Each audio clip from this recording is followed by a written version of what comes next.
Greetings one and all, I'm glad you could join me, otherwise I'd look a bit of a twit talking to myself, but we're on the ZX Spectrum 48K, my name is Nick and this game is called Overlander, published by Elite Systems in 1988. Already reviewed this one on the Commodore Amiga, it's based loosely on Road Blasters, if you're aware of that game. Other 8-bit systems this come out on was the Amstrad CPC and the Commodore 64, but it's essentially a vehicle chase sort of game, vehicle combat with different missions. So we got to select either one of the two missions, which denotes the difficulty.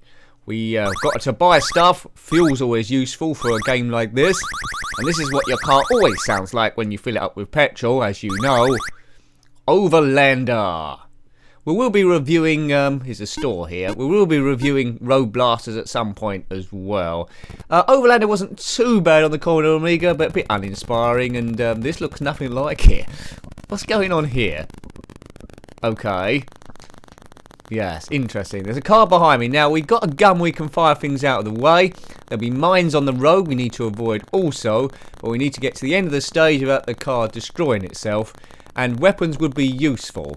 Don't really want to destroy pedestrians or innocent road users, but there will be motorbikes at some stage which make things a bit difficult. Now the Amiga version was, well, a bit more playable than this, to be fair. Oops, and that's a weird explosion. That looks a bit like we're making popcorn. That went on a bit, didn't it? Okay, let's just see if we can get off stage one, or at least progress a little bit. Frame rate isn't too bad for a game of this genre. Yeah, car seems to be struggling to hold on to the road. It's all green. I would have liked the road to be black or a different colour, but that's just a minor gripe. There's a rumble strip each side, which is a bit like you're on a circuit, we're on a main road. They always do that to try and introduce a bit of speed. Which, have they introduced speed? Well, yeah, they've done alright, really. The background is, you see in the distance when we go over this hill, is quite good. I always like it. Explosion. I always like it when they try and program a bit of undulation, so a tick for there. But my initial feelings is it's a plain average. It's frustrating. That motorbike just crashed into the back of me. What's going on there? I think this could be one of those middling games, you know. It's not moving super fast compared to games of the day, but it's alright. It's not super slow either. It's acceptable. The dashboard's pretty cool. It's taken up a lot of the screen. It's got our speed there, our revs, and then what weapons we've got, which we've got no weapons. But that explosion's weird. That goes on way too long. There was a gun firing across which took us out. Who is that guy? We need to blast him.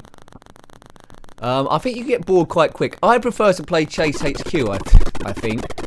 Or Stunt Car Racer would be a much better alternative. Quite a lot of these chase sort of things here. Lotus Turbo Esprit also come out on the ZX Spectrum, not to be confused with Turbo Esprit, of course. They're two completely different games. One's by Durrell Software, the other one's by Gremlin Graphics. That's got good undulation. Lotus Turbo Esprit Challenge. Check that one out. I have reviewed that. That's one of those ones which was more popular on the Commodore Amiga, and they've like converted it back to the 8-bit systems. I'm not going to get to this. I'm a little bit bored, to be honest. There's nothing immediately wrong with it. I'm just a little bit underwhelmed. I think I would have liked it as a kid, to be fair. I wouldn't boast it to my friends about it, in case they didn't agree. But oh, looks like the road's going into the sky there. That's interesting. Oh, game over. All right. Well, dearie me, I don't know what we learnt there. Not too much. We'll try a difficult more mission. Right. Keyboard, joystick, redefine keys. We're using the joystick here. We'll get used to it. Let's go on the counterfeit money. We'll get less fuel this time to afford a few weapons. We've got turbocharger, a battering ram, that might come in useful. I mean, bulletproofing, that'd be quite good. An armour plating, bulletproofing, that'd do. So there's a limit of amount of weapons you can bolt onto your car. So you can't go crazy. An extra life will be good as well. Right, here we go. We're back here again in the Devil's Straits. More than a devil woman. Da da da da da da da. That's by Cliff Richard. Is it? Maybe. That's one of his better songs. And Living Doll. Although I'm not a big Cliff Richard fan, and why am I talking about Cliff Richard? Let's talk about Overlander. Do you have this game on any system? Most notably the systems I haven't seen. If you had it for the Amstrad CPC or the Commodore 64, let me know what it was like. I'm sure it came out on the Atari ST as well. And to get a bit of comparison, watch my Overlander review on the Commodore Amiga 2, which is that one. It looks like it's trying to be Lotus Challenge, but these two versions are nothing like each other. The dashboard's sort of similar, but they could be completely different games. 1988. Elite Systems. They certainly could do good graphics, Elite Systems. One of my favourite games they did is Commando port from the arcades there. That was great. Driving games, well, you know. You wouldn't complain if you bought it. It's just, yeah. There's something missing about it. The motorbikes going past is the most frustrating bit. They will just ride into you with no fault for their own safety. But we've got a batarang around this time and bulletproof shell. Like a super snail. Mind you, super snail will take ages to get somewhere. This is a bit quicker than a snail. Keep an eye on the grass and the road. So when it freezed before, when we crashed, it looked like the road was going into the sky. Right, more undulation. Here we go. There's a car overturned on the side. Occasionally you'll see them, bump into them and you're dead. There's a lot of cars overturned on the side, isn't there? I just noticed that. One every about 100 metres. It must be quite a bumpy road. There's loads of them. I'm sure there wasn't that many in the other versions. Like a Volkswagen or something. It's a very dangerous road, this. Perhaps it leads to somewhere important, like Disneyland. Get out of the way, motorbike. Oh, look at that. I saw that coming a mile off and we turned into popcorn. Jiggy, jiggy, jiggy, jiggy, jiggy, jiggy. Forget it. Floor it. Right. Those yellow arrows there, you might have seen it on the dashboard. That means there's someone up ahead. A yellow flashing arrow means there's someone behind. Got it? Good. The further you get into this game, the more weapons you can buy. Missile comes in handy because there are some end-of-race bosses, like Minesweeper things. In the Amiga version, I seem to be able to get around those quite easily. Hopefully that's the same here. But all the cars are the same colour. Oh look, there's an end of boss I was talking about. And I've gone into a mine. Some of the weapons are a bit hard to see. That's another criticism.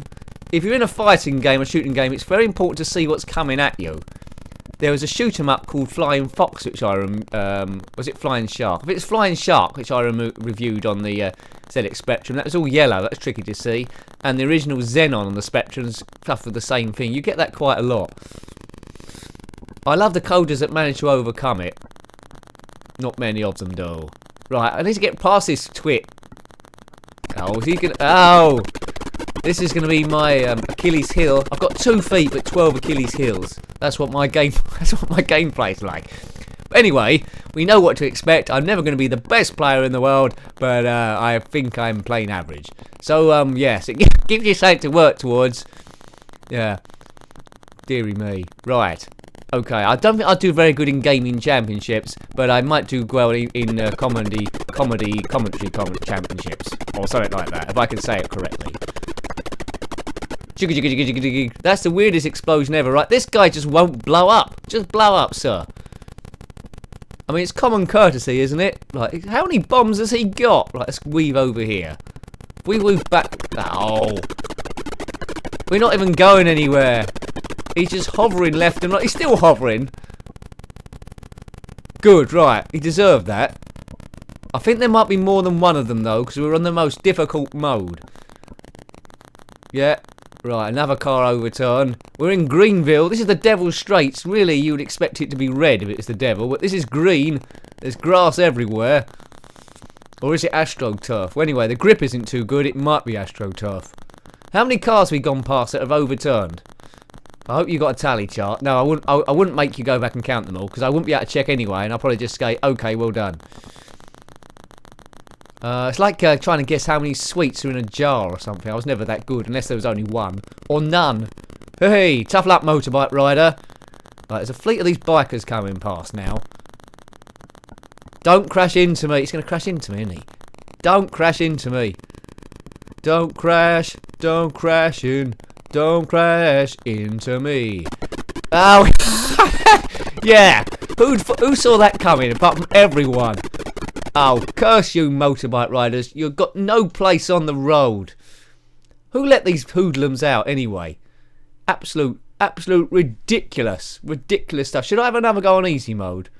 The graphics are by Gary Tong, and it's written by Mark Haig Hutchinson, I think that says, in their stylized font.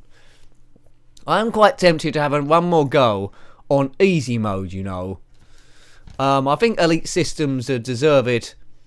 These games, when it's getting to late 80s, they started doing their own font. They didn't rely on just the normal text there. So, more kudos for that. Let's go after the secret documents again. And they better be juicy information in these secret documents, and not just a PIN number for someone that's got £5 in their bank account. How much fuel do we need anyway? I think we can afford something else. What about a flamethrower? How can we use that? I don't really know how we can use the flamethrower, but it's turned up in my inventory. Yeah, we can do a few flames, but I'm presuming that it might flame as black, so they might look like oil spills if we can ever work out how to use them. Back to the Devil's Straits. Papa loves Mumbo. This was like a modern day, you'd have a radio you could set in your car. Cockpit view would be good, that would make that come alive, wouldn't it? But it's just chase view, and there's only working with 48k, so maybe they couldn't. I think there's a game called Nightmare Rally I need to review at some point. That might have cockpit view. We'll come to that, I'm sure. I mean, there's thousands and thousands of Spectrum games we need to come to. I don't think we're ever going to run out, even if I live to the age of 5001, which is quite unlikely. Popcorn. That goes on too long, that explosion. It's like a chemical reaction. Like salt on a Oh no! Give me a break! Do me a favour! What are these motorbikes made out of? Dynamite or something? Right, I bet another one comes past in a minute. No, right. Here he is. Right. Don't go near me. It'll end bad for everyone. Good, he's dead. I would no way... Oh, I'd no way buy one of these bikes. Overlander. I wish it's like Game Overlander. It should be Game Overlander. The obstacles just seem to be these trees. I seem to be dying every 10 seconds now, but it's never my fault. Or maybe I should be looking at the arrows there, the red arrows, which this time aren't motorbikes. Oh no! Clear off! Clear. They're pest. What a pest! Right, shoot! Die! Ow! Right, this is starting to get annoying now. Can someone help me lift this game and throw it out the window, please? Actually, I've reviewed far worse Spectrum games in the last few weeks, I must say. Postman Pack 3. Yeah. Okay. This isn't Postman Pack 3. I prefer to play this than that one. What a choice. Right, can we get to the end of the stage? My feelings are no, I can't. But, you know, good graphics, I suppose. Nice undulation. Speed's okay. Sound of the engine, well, it's sort of okay. It's just those motorbikes, really. The playability is a bit naff. I'm picking up a bit of speed now, though. Maybe I need to play it a bit more. I think it could warm on me. But until I review Road Blasters on the ZX Spectrum, I won't really know for sure. Have you played Road Blasters? Which this is sort of like influenced by. What's Road Blasters like? About the same as this or better? It's all about the playability, remember? And that's why retro games will always have a look in against the most modern of games. Always. Except you wouldn't want to be playing an 8-bit game in virtual reality. Your brain would go insane. Kaboom! Yeah. Is that me done for? Yes, game over. Well, we won't be playing that again. We gave it a good crack of the whip. I thought it was okay, but not brilliant.